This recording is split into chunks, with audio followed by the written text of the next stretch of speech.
네, 안녕하세요. 딥다이브입니다. 오늘은 여러분이 보내주신 자료를 가지고, 이게 좀 깊은 주제인데요. 바로 신의 공의에 대해 이야기 나눠보겠습니다. 네. 이 자료가 제시하는 관점이 상당히 독특해요. 신이 자신의 공정함을 어떻게 증명하는지에 대한 건데, 뭐랄까, 좀 충격적으로 들릴 수도 있겠네요. 네, 오늘 저희가 살펴볼 텍스트가 신학적인 내용을 다루고 있죠. 신의 공의, 그리고 죄의 대가로서의 대속, 또 최후의 심판, 이런 개념들이 나오는데요. 네네. 특히 핵심은 이 자료의 표현에 빌리자면 제1위 하나님이 피조물이 되신 제2위 하나님을 버리는 그런 방식을 통해서 자신의 공의를 모든 피조물에게 확정하려 했다는 설명입니다. 여기서 제1위, 제2위는 이 자료 안에서 신의 존재 방식을 설명하는 용어라고 보시면 될 것 같아요. 와, 신이 신을 버려서 공의를 증명한다. 시작부터 정말 강렬한데요. 이번 딥다이브에서는 이 자료가 말하는 신의 공의, 그 본질이 뭘까? 또 죄를 용서하는데 왜 그렇게까지 큰 희생, 즉 대속이 필요했다고 하는지, 그리고 이게 결국 우리 피조물들에게는 어떤 의미가 있는지 좀 파헤쳐 보겠습니다. 핵심만 딱 뽑아서 전달해 드릴게요. 좋습니다. 그럼 바로 시작해 볼까요?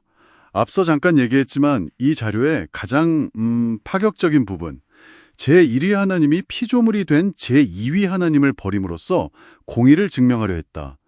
이게 선뜻 이해가 잘 안 가는데 왜 이런 방식이 필요했다고 설명하나요? 네.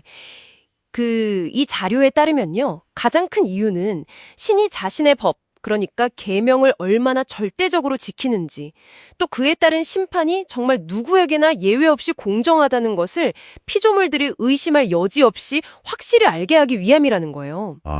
확실히 보여주려고. 그렇죠. 궁극적으로는 피조물들이 신의 통치를 완전히 믿고 억지로가 아니라 정말 자발적으로 따르게 만들려는 목적이라는 거죠.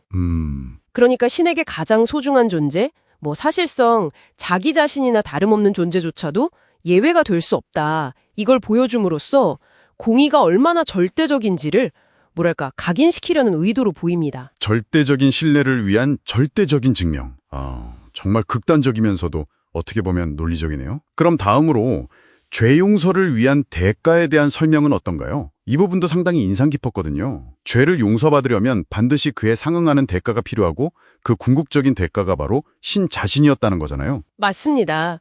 이 자료는 그 신의 계명이 가진 존엄성을 굉장히 강조해요. 그 계명을 어긴 죄의 무게가 너무나 크기 때문에 그만한 가치를 지닌 존재의 희생, 바로 대속을 통해서만 해결될 수 있다고 말하거든요. 네. 그런데 이 우주에서 가장 귀한 존재는 결국 창조주인 신 자신밖에 없다는 논리죠. 그렇죠. 창조주보다 귀한 건 없으니까. 네. 그래서 제2위 하나님은 피조물의 죄를 대신 짊어진 제2위 하나님, 그러니까 인간의 형상을 입은 신을 버리는 그 행위를 통해 스스로 대가를 치르기로 결정했다는 겁니다. 이 자료는 용서에 얼마나 큰 대가가 필요한지, 그리고 그 대가가 바로 신 자신이었음을 명확히 하려는 의도를 보여주는 것 같아요. 그런데 여기서 또 궁금한 게 생겨요. 왜 꼭 피조물이 되신 제2위 하나님이어야만 했을까요? 그냥 죄 없는 다른 존재가 대신 희생할 수는 없었나? 자료를 보면 저주받은 육체를 입고도 죄를 짓지 않아야 한다는 굉장히 까다로운 조건을 말하는데요. 네, 맞아요. 이 자료가 말하는 대속제물의 자격 요건이 정말 엄격합니다. 저주받은 육체, 그러니까 이 자료의 표현대로라면 죄의 영향력 아래에 있는 연약한 인간 상태에서도 단 한 번도 죄를 짓지 않아야 한다는 거예요. 와, 그게 가능한가요? 그렇죠. 이미 죄를 지었거나 아니면 죄 지을 가능성이 조금이라도 있는 존재는 그 자체로 가치가 부족해서 다른 존재의 죄값을 치를 자격이 없다고 보는 거죠. 아하. 오직 인간의 그 모든 한계와 유혹 속에서도 완벽한 의로움을 진명해낸 존재만이 그 가치를 인정받아서 대속 제물이 될 수 있다. 그런데 그건 피조물이 되신 하나님 외에는 불가능하다. 이렇게 자료는 주장합니다. 그리고 그 증거로 죽음을 이기고 부활하고 또 변화하는 것을 제시하고요. 결국 이 모든 과정이 신의 공정한 심판과 다 연결되는 거군요.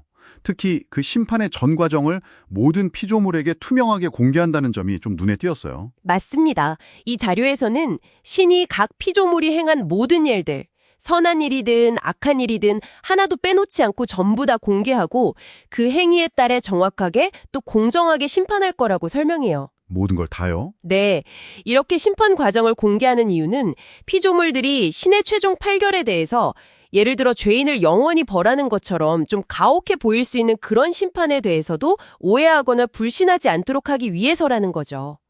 모든 걸 투명하게 보여줘서 아, 신의 통치가 정말 공정하구나 하는 완전한 신뢰를 구축하려는 것, 이게 이 자료가 말하는 최종 목적으로 보입니다. 네. 오늘 딥다이브에서는 여러분이 공유해 주신 자료를 통해서 신의 공의가 어떻게 보면 절대적인 자기희생을 통해 증명되고 또 죄를 용서하는 데 왜 그렇게까지 큰 대가가 필요했는지에 대한 하나의 독특한 신학적 관점을 살펴봤습니다.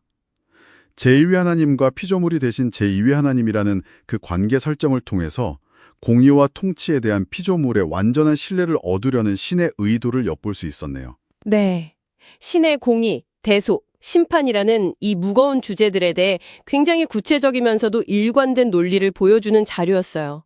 물론 이건 이 자료가 제시하는 하나의 해석이라는 점을 기억하는 것도 중요하겠죠. 자, 오늘 탐구를 마무리하면서 여러분께 이런 질문을 드리고 싶습니다. 이 자료는 우리의 모든 행위가 결국 남김없이 공개되고 또 공정한 심판을 받게 될 거라고 말합니다.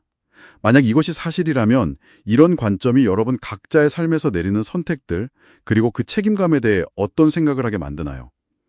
다음 딥다이브에서 더 흥미로운 탐구로 돌아오겠습니다.